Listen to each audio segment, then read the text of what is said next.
Good afternoon everyone. I'm Charles Buttigieg, Chief Policy Officer at the Energy and Water Agency.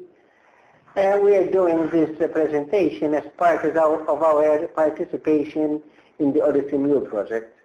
The Odyssey Mule project, which is basically the collection of data and projects and measures related to energy efficiency. Our idea by this presentation is to give an overview of the policies and the actual situation as regards solar water heaters, the installation of solar heaters and PVs in the residential sector in the Med area, the Mediterranean area. We had to concentrate on our area in which we live in, right? And I think it is an area which has great potential for both solar heaters and PVs for policymakers to attain a number of targets which are obligatory upon the member states, of course, of the European Union.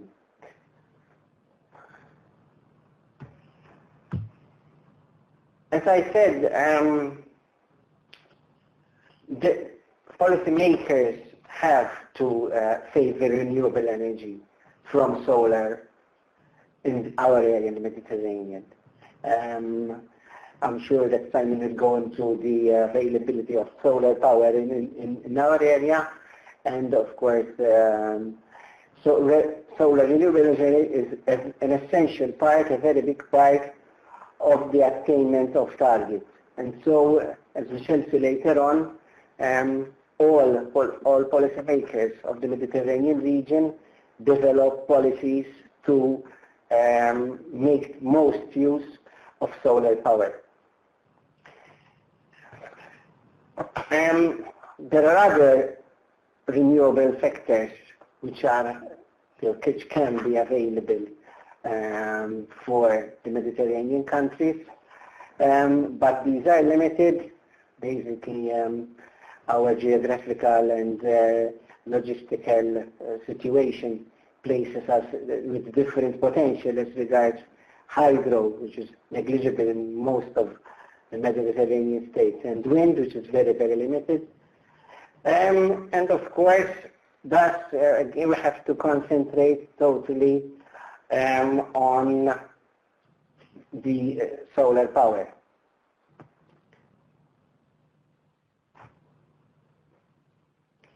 So the aim of this presentation is, again, to see the trends and the results obtained in a number of European countries bordering the Mediterranean. We have to concentrate over this latest period, obviously, between 10 and 16. Number of member states, they have been active in renewable power before this period. But for example, Malta, it's only been since 2010 that we have invested and increased our potential as regards residential sector in the renewables as regards power. So the policy brief will take a look at what type of incentives there are available to exploit PVs and solar water heaters, whether there were discontinued incentives, and we see why they've been discontinued, and of course, very important, the barriers and limitations to hinder the further growth. As I can repeat, solar res is very important in our area, and thus I think actions are always being developed to limit the barriers and the limitations.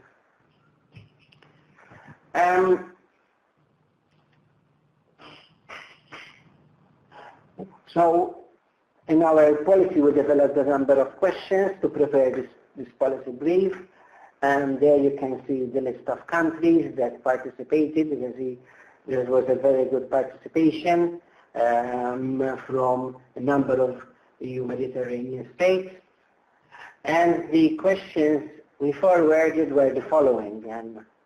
What is the annual cumulative installed capacities of PVs? And so I have a good idea now of the situation in the Med. what are the current specific incentives, we go through the incentives, which were the successful incentives, which were the less, of course, which were the less successful and why they were discontinued, to analyze the barriers, especially those that prevent residential exploitation, and of course, very important, lastly, is there a market preference between the use and purchase between PVs and solar water systems. To help the agency in developing this brief and of course developing the brief, we asked Dr. Engineer Simon Borsch from the University of Malta, which now I pass on the baton to continue the presentation. Simon, thank you very much. Thanks, Charles, and hi everybody. I'm Simon from the University of Malta, and I was kind of asked by the Water Agency to work on this policy brief basically relating photovoltaics and solar water heaters. The main aim was basically, as Charles said, was having a snapshot of what is going on in terms of how much energy is being produced, what are the policies, what are the policies which have been successful or not, and what are the policies which could be arranged. Okay, so at the start, I'm going to go on some of the results we managed to obtain.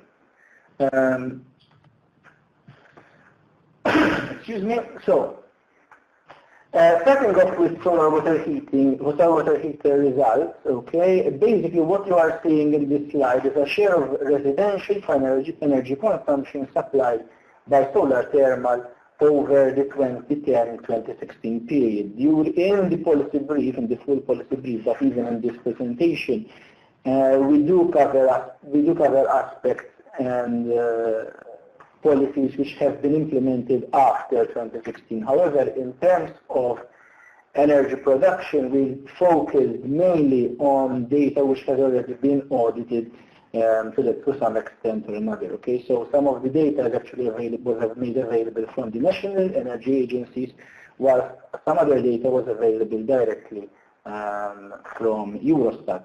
So as you can see, the values of solar thermal supplying residential energy consumption has been quite varied over this last 6-7 years. Okay, Cyprus, Malta, and Greece, at least in the Med area, okay, what we are considering as the Med area, have been the front runners. More specifically, as you can see in the next slide, Cyprus. Okay, in fact, Cyprus over the 7-year period analyzed was found to be the leading country in this particular sector, with an average of around 17% of the total final energy consumed by the residential sector covered by solar thermal. It is not surprising, it's not something which we are surprised on in terms of the results, particularly knowing, and this will be discussed later on, that a substantial number of households in Cyprus have a solar water heater installed, mainly due to a number of specific incentives and regulations which have been employed by Cyprus itself. Okay, moving on to Malta and Greece, they also have a reasonable share of the total final energy consumption of the residential sector. Remember, this is the final energy consumption in the residential sector only, which is for Malta and Greece is around 4 to 6%. In the case of Malta, this roughly equates to 20,000 households, roughly 13% of the total households present locally. Over the same 7-year period, the other countries analyzed have averaged only 0.7% between them. Some have been more successful, say Portugal or Spain, closer to the 2% mark, while others, for example, France, Croatia, and Italy have had averages closer to 1%. An interesting aspect which actually came out of these values is that we consider Malta, Cyprus and Greece, although they are the countries with the largest share of annual energy consumption covered by solar thermal. It seems though as if their values are actually decreasing rather than decreasing. There will be multiple reasons based on the information we got from the national energy agencies or direct contact with them. Some have said that there are periods where incentives were not present or were less favorable. Competition from other competing technologies is something which is quite often mentioned, especially so often PV. Wider scope policy decisions which would favor one technology rather than the other, and market saturation. Market saturation is a specific aspect which Cyprus highlighted, mainly because given that there is already a substantial market, a substantial number of households which already have solar water heaters, roughly we're speaking of 90% of households in Cyprus already having a solar water heater installed, we're reaching a sort of a plateau where we're basically the number of solar water heaters is keep on stable, whilst unfortunately energy consumption appears to be on the increase, and of course that skews slightly the values obtained. For the remaining countries, that is Spain, France, Croatia, Italy, Portugal and Slovenia, it seems that that plateau has not been reached yet, and there is still a huge potential to be tapped in terms of solar water heating.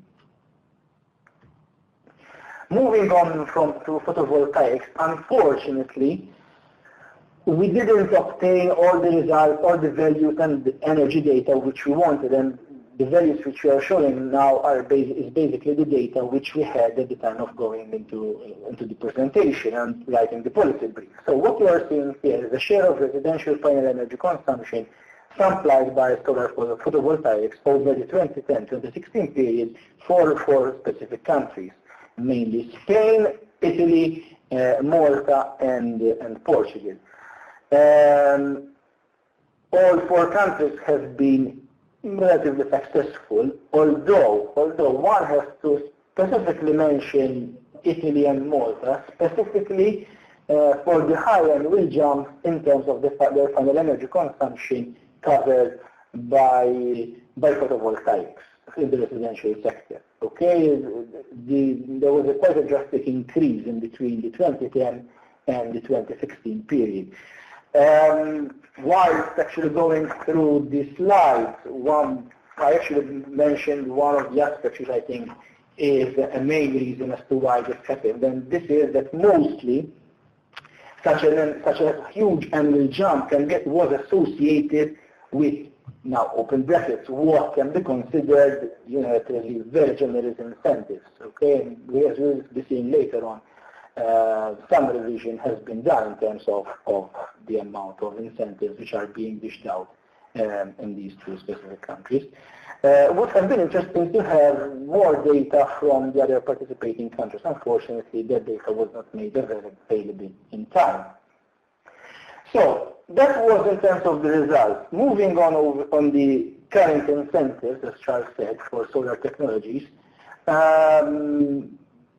typically it is agreed that for certain renewable energy sources, a certain amount of incentives need to be applied, either because they are not as yet competitive to conventional energy sources, or else because they are in an embryonic stage very, very much more expensive than what are conventional sources of energy. So in relation to photovoltaics, typically incentives are of a fiscal nature, either paying part of the capital cost upfront or investment repayment via the use of feed-in tariffs. Those are two common methodologies used to sort of favor or incentivize the use of photovoltaics. Okay, for solar thermal, the capital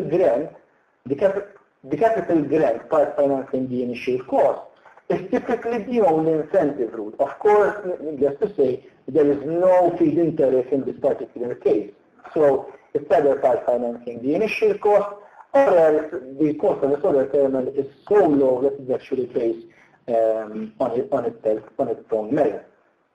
I have though to mention one aspect, and sure I will go in detail later on when analyzing the individual countries. Regulatory aspects have positively discriminating in favor of such technologies. For example, the mandatory installation of solar water heating technologies in dwellings also exists in some countries. Okay, though not at all, and actually on top of my mind I can only think of one particular example, but regulatory aspects exist as well. So sometimes not just the carrot, but it's also the stick. Okay, so both ways as to incentivize solar water heaters or photovoltaics. So what follows is a country-by-country analysis based again on the data we obtain from the individual national energy agencies, and a country-by-country analysis of the incentives present specifically on this market, that is photovoltaics and solar water heaters. Starting off with Croatia, a feed-in tariff is in place for photovoltaics for systems up to 10 kilowatt electricity. The feed-in tariff is about 15 euro cents per kilowatt hour. Moving on to Cyprus, Cyprus is a very, very interesting country in terms of analyzing how incentives can be done in terms of photovoltaics and possibly more importantly, solar water heaters. So for Cyprus, for solar water heaters, a financial support scheme covering the installation or replacement of solar water heaters in households has been in place for the last 10 years. The scheme provides a grant of 250 euros for the installation of solar water heaters or 175 euros for the installation or replacement of the panels only.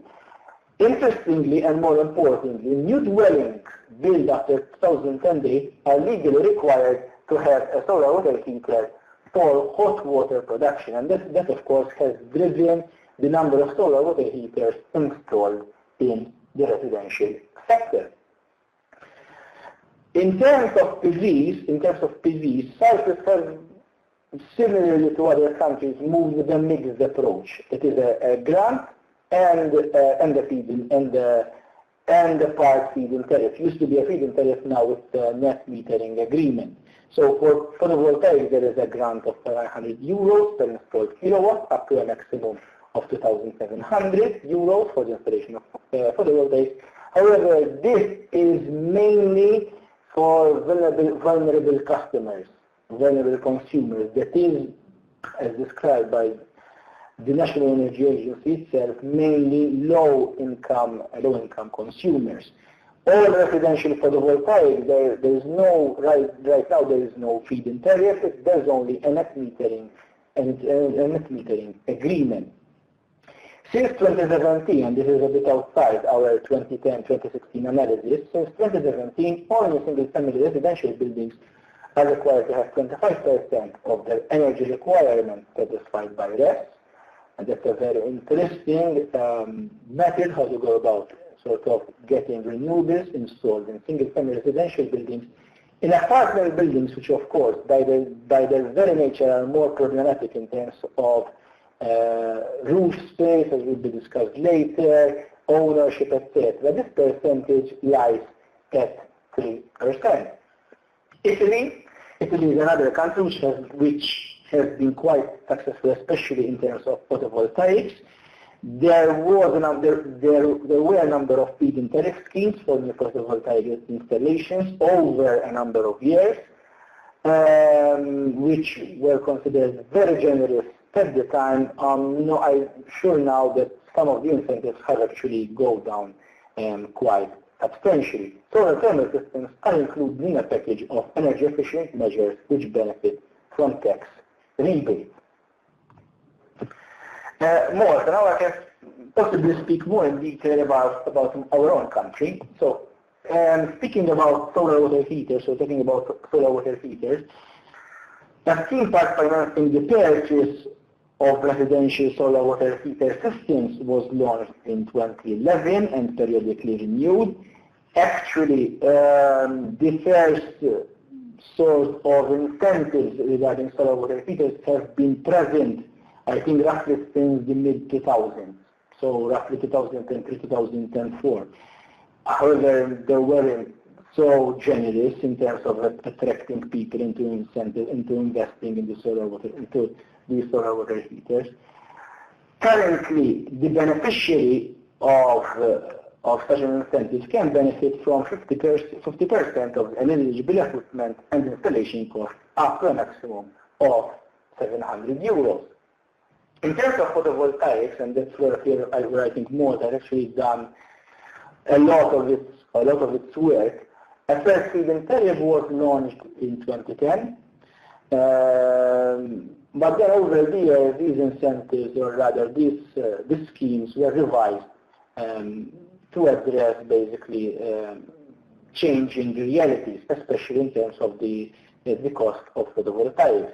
Initially, just to give you a sort of where we started and where we are, initially in 2010, the fiscal incentive, which included a grant covering 50% of eligible equipment and installation costs, and the feed-in tariff, which was guaranteed for 8 years of 25 euro cents per kilowatt hour of all the electricity exported up to a certain capping. Now we've moved to having still a 50% part financing grant of the eligible equipment and installation cost. However, the feed-in tariff has moved from 25 euro cents per kilowatt hour in 2010 to the current 0.16 cents per kilowatt hour for the electricity guaranteed for 6 years. There is an alternative as well. You can actually go without having a grant, having a 20-year-long duration contract with a guaranteed feed-in tariff of 15.5 euro cents per kilowatt hour. More interestingly, and this is something which we'll be discussing when we discuss barriers and limitations, is this concept of the solar farm scheme, which basically is a central location. A central location was chosen whereby a large commonly owned solar farm could be installed, and people who are rather property owners of dwellings with no opportunity to utilize their roofs for a variety of reasons, including ownership, roof already located for some other reason, etc., could actually invest in the solar farm scheme and actually getting revenue from whatever income the solar farm scheme will be doing over the coming years. I think it's quite an interesting approach as to in terms of attracting people to, especially the residential sector, attracting the residential sector towards PV in the absence of actual physical space where to install photovoltaics. Moving on to Spain, again, quite a number of schemes were employed on a regional and on a national basis, okay, favoring solar photovoltaics and thermal systems, mostly relate with tax rebate or tax credit. So, Charles mentioned discontinued incentives. Well, discontinued incentives sounds quite strong, but actually means incentives which, for one reason or another,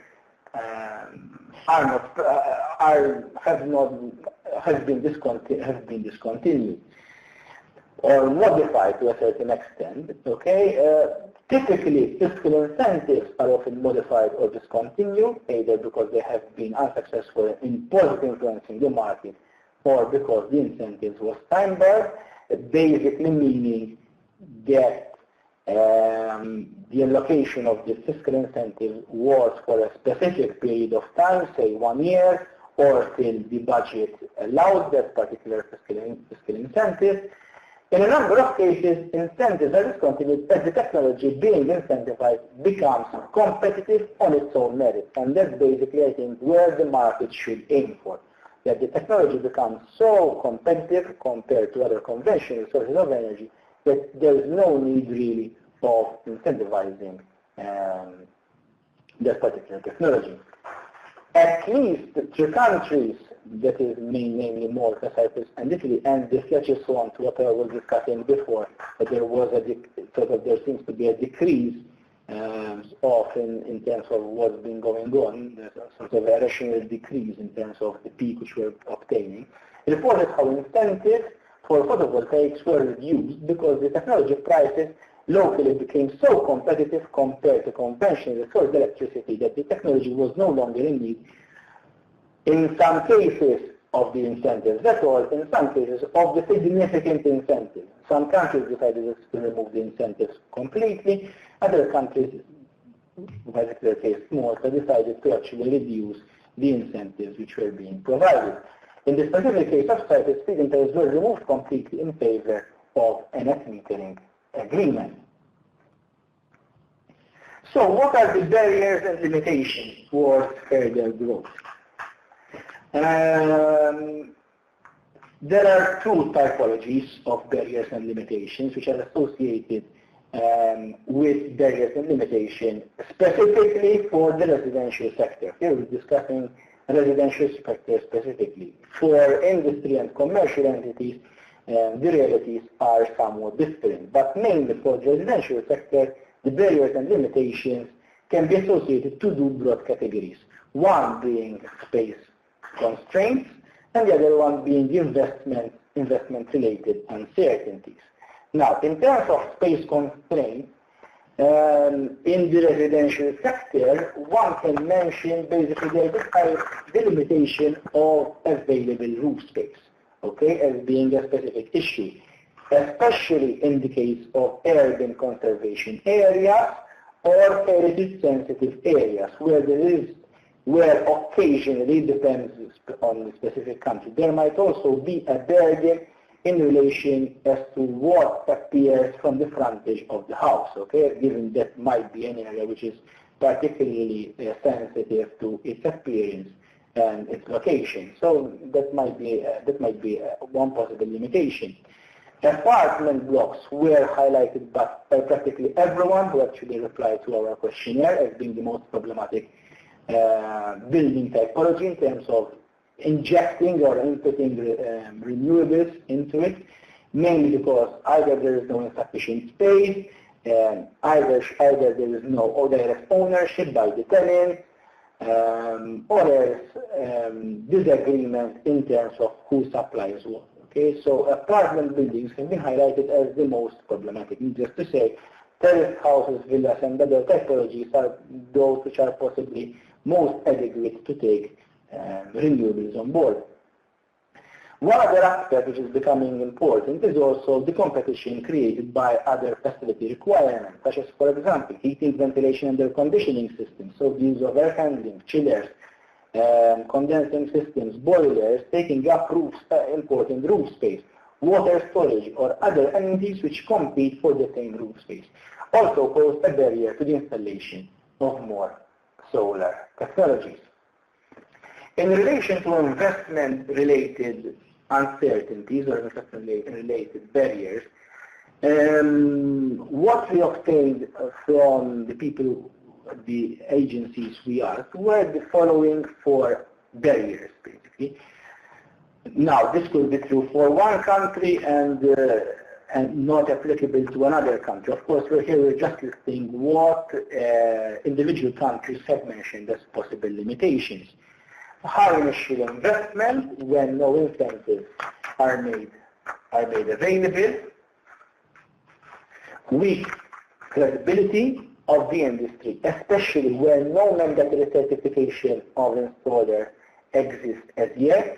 This mandatory certification is becoming quite important, especially giving, at least within the EU, giving EU regulations. However, in certain countries this has not been implemented as yet. Lack of information among consumers and investors, and possible policy discontinuity. That is, having incentives running for a particular specific period of time, then discontinued, possibly then coming back or not coming back at all. That is something which creates uncertainty, especially within consumers. One final aspect before drawing the conclusions from our policy brief was basically competition between the photovoltaics and solar water heaters. We've already mentioned space constraints. However, in reality, one has to consider that being the residential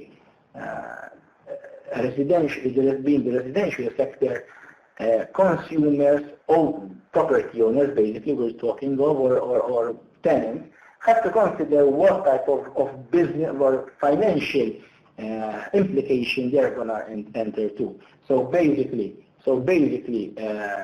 it's either space or with the financial aspect. Typically or generally, most energy agencies haven't mentioned this as a huge issue in terms of competition between the two technologies. Us being from Malta, which is a very, very small country and space is at a premium, we can say that in our case this is quite a significant issue. In such case, but this is dependent again on the type of incentives given for the particular cases. In such case, solar photovoltaics, solar PV technology is preferred. First of all, due to versatility as an energy source. Okay, electricity can be used in a multitude of activities, to power appliances, power lighting, etc. All completely sold to the grid, or else solar water heating, which can only sort of in inverted commas, it can only give you hot water, which unfortunately has limited scope, especially in solar Mediterranean countries, especially during summer. Moving on to the conclusions, I'll be passing on the mic to Charles, my colleague Charles, who will be basically summarizing the main aspects of this policy brief in the conclusions. Thank you, Simon. I think it was a very interesting presentation. We covered a lot of topics, especially the situation in the Med countries, and with the analysis of the incentives related to, which was quite detailed.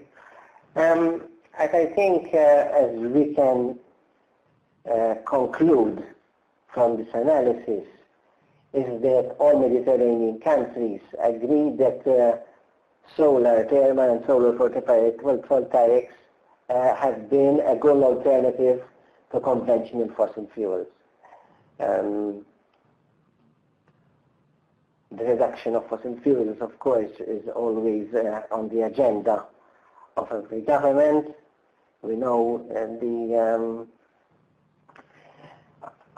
the increase in greenhouse gas emissions that all countries are looking to decrease. And so the investment in renewables, especially such renewables that can be accessed through solar power, is always looked into. The results in the residential sector of there has been varied with various levels of success. Cyprus has been a front runner over the years, and as Simon has explained and shown us, Malta and Italy are following suit.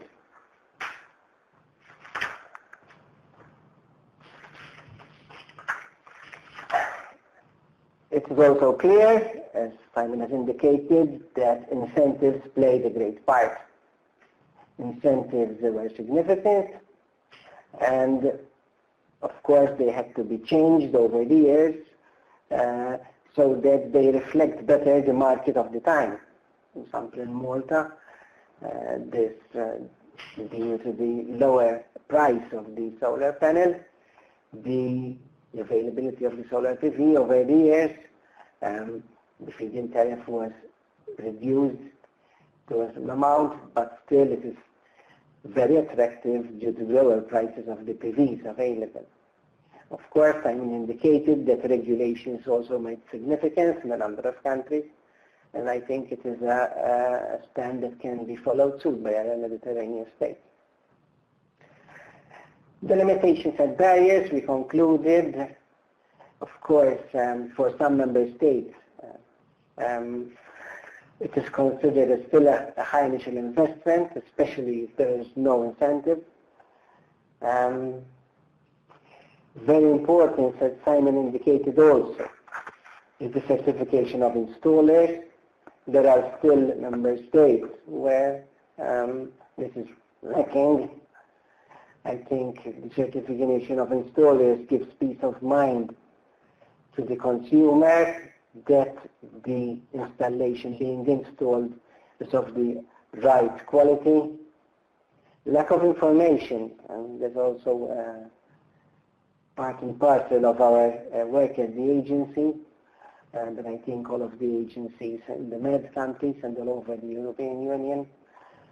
And of course policy discontinuity, which is also at the back of the mind of the consumer. However, like I think in Malta, whenever there's a contract entered into it, you're always covered for the period between which you entered into agreement with the energy company, like 7 years or 20 years. That's it basically. I think that was the presentation we had for you. Thank you for attending. Maybe, yes, the moderator can intervene, and now we can reply to a number of questions that are being posed to us. Thank you very much.